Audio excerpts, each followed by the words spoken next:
In 2018, Japan-based service provider Rakuten Mobile surprised the industry by announcing a revolutionary approach to building its new network, using multiple infrastructure from multiple partners to create an open cloud-native operation. Last August, it launched Rakuten Symphony, a new business organization to spearhead the global adoption of cloud-native Open RAN infrastructure and services. It's now ready to take the next steps with an innovative new platform to help other telecom operators scale their networks with a suite of next-generation network software apps. But what exactly is Rakuten Symphony hoping to achieve? And why does CEO Tareq Amin believe his company has the magic sauce necessary to succeed? Well, I'm delighted to say that Tareq Amin joins us today from Tokyo. Tareq, very good to see you again. I'm not the only one who's been following Rakuten's progress intently in recent years, so too has the whole industry. Now, we're going to address the implications of your news announcements, but we're also going to be discussing the broader issues faced by telcos and why you feel that a new approach is urgently needed. So for all those operators out there with established brownfield operations and networks in place, do you think they rely perhaps too much on seeing this new generation of technology turning up every few years that in the end doesn't actually transform anything despite a lot of promises? Well, I mean, I think you have to ask, a very simple question, and let me give you a very specific answer to this because a really really good question. Um, take an example in Japan. There was some announcement from a very very large incumbent in Japan that they want to stop narrowband IoT deployment in Japan. Now, I'm going to give you my hypotheses to these reasons, and it answers the question that you have posed to me. Um, when new technology is introduced in telecom company, I think the process of introducing this technology is still very much reliant on hardware. In case of the example I give you about narrowband IoT, in case of Japan, I think this large incumbent in Japan canceled the deployment of NB-IoT just because of enormous cost structure. Now, to support narrowband IoT, one discovers that, hey, I have to go to this baseband card, I have to add new shelves in the baseband. In some cases, I have to replace it. Now, take Rakuten approach in mobile in Japan and Rakuten Symphony approach. When you are dealing with cloud and software, there is no discussion anymore that I could innovate in software far more than I could ever do on hardware. I could now introduce a feature like narrowband IoT overnight, every single base station of Rakuten Mobile with one flag equals on, every single site is now narrowband IoT capable. As we move to cloud, edge cloud, the ability to truly meet this phrase, which is future proof, now might actually make sense. It makes sense just because the construct of the architecture is just fundamentally changed. It makes sense because now you're living on the cloud. Your application layers will consume a beautiful infrastructure that is built on an underlying Kubernetes architecture, and you innovate at a speed, at the same speed that enterprises across the world has innovated. So my belief is if the foundation changes, then this idea of future technology advancement, future technology evolution, and future proofing actually might make sense for the first time ever in the telecom industry. Well, we talked about the need to innovate faster. We've talked about this within the industry for years and years. We've talked about the need to be future-proofed and innovate way better than we're doing at the moment. Why isn't this change happening faster? You talk there about being able to switch on services and capabilities instantaneously almost. But why generally isn't the change happening faster? What do we need to do to make it happen faster? Well, I mean, I think this goes back to the question you asked me about is the brand field more challenging? I mean, I sometimes mention that the question I wish I got asked isn't whether Rakuten Mobile is a green field or a new operator, but the construct of the skills that I have was actually the greenfield and mindset, mentality, determination to our overall mission. So I would tell you the essence of this transformation that we need to do must start with the organization. The organization itself must believe that it is absolutely time is now for them to start looking at new opportunities to embrace new services, drive better efficiency and productivity from the existing organization, and really migrate to a world in which they live in the world of software, that agility is derived from the characteristics of the architecture that gets deployed.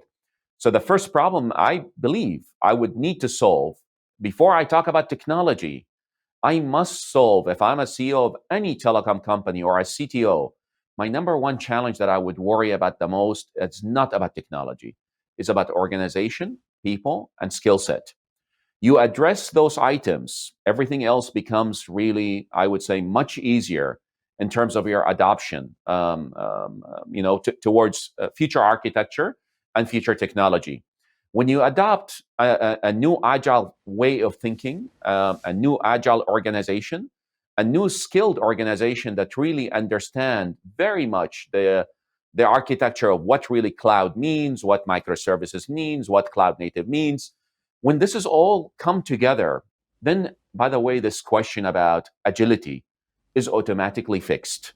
These individuals will be able to take your organization from where it is today into a world that I believe where everybody wants to be, a blueprint that is absolutely built on a new cloud platform that allows you to innovate at the speed and the scale that the cloud will provide you in this infrastructure. So yeah, I mean, I think really it goes back to the bigger problem that I feel that exists is the structure, organization, and the culture and mindset to be able to commit to a path of transformation.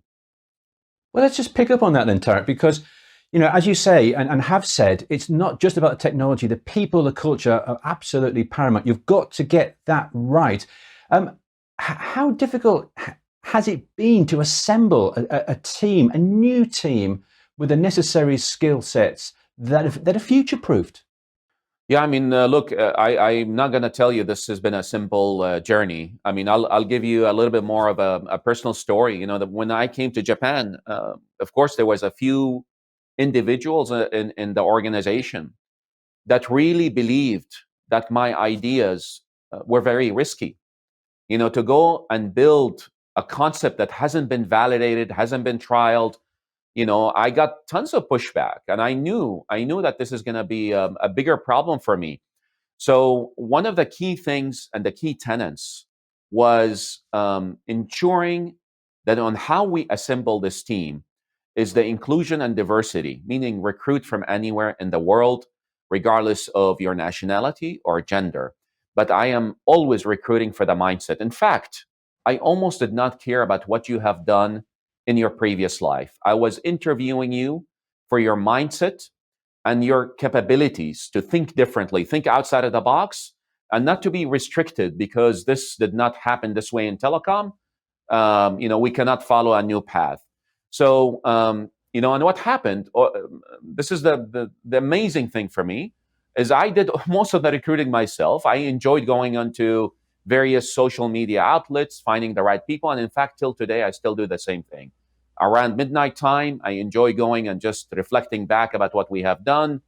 And what I was after is just looking about people that comments on my posts, looking for people that are compatible with our thoughts, our culture, our DNA. And then I would reach out to them. I would contact them. And no matter which part of the world you're in, I would give you an idea that if you believed in this vision, it's a great place for you to come. Rakuten as a company have embraced into DNA English as a standard language in Japan. And then the magic happened. Once I recruited the first 10 people, they started to tell the industry about the crazy things that we're doing. And I no longer needed to seek people. People were seeking us because in this industry turned out to be that there are so many people that wanted to do what we are doing, but they never been given the opportunity to disrupt, to innovate, to take the risks. And frankly speaking, we furnished this for them. I told them, you don't need to worry. I'm here for you. I will take the risk. I will back you up, but I have conditions. You have to be agile. We cannot allow bureaucracy in the organization. And you got to think outside of the box to do something that hasn't happened in our industry. And so, frankly speaking, early days was challenging. And as time progressed, and as people really discovered what we're working on, and as they discovered our culture and our agility, the process of recruiting became much, much easier. It's amazing. This world is full of talented people. We just need to give them the tool sets and the motivation and give them all the encouragement to disrupt. Well, that's very good to hear, and it's a refreshing approach, and it fits in with what you say about a new way of doing business. But at the moment, you're very much under the microscope. There's a lot of people looking and scrutinizing your every move. What's the guarantee that your approach will work or be better than what we currently have? I mean, what I would tell you, for me personally, I would say it's nothing new. Um, since 2018, when we announced, this crazy idea of virtualization, I remember, if I'm not mistaken, I went to Mobile World Congress in February 2019 or so. We announced to the world this idea. We had Rakuten had its own exhibition just to demonstrate the concept. Now, at that time, keep in mind, it was just idea. And I can't really tell you, frankly speaking, it's not like I have a predictable path that this is going to succeed. But the truth is, not a single moment that came to my mind where it says, Tareq, you need a plan B. That never really occurred an instant. And the reason it never occurred to my mind is because I looked at my organization and my team, and I was absolutely convicted that the passion, motivation of this team is just absolutely phenomenal. So we have, in the early days, many companies that said, Open RAN will fail for the following reasons.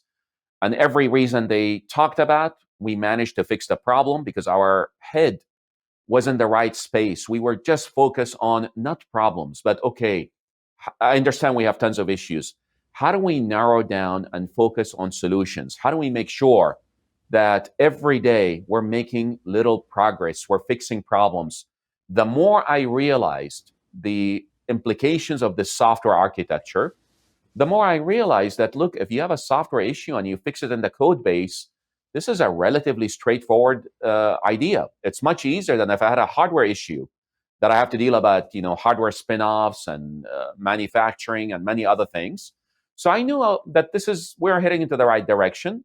And of course, now we cleared the hurdles. And as many of you know and have heard from the industry as a whole, when we launched, many discussions came about saying, well, Open RAN only works in rural areas. We said, okay, well, to my thinking, I think Tokyo is not rural, so I must work here. We launched in Tokyo. Third party came auditing Tokyo. The point is, I think we had many, many skeptics in the early days, and I understand the reasons, and I understand, all the motivations behind the skepticism. But we never lost faith, and we will never lose faith as we approach now Rakuten Symphony with a way to change this industry for the better, we believe. So the living lab for us continues to be Rakuten Mobile. We build an unbelievable high quality network.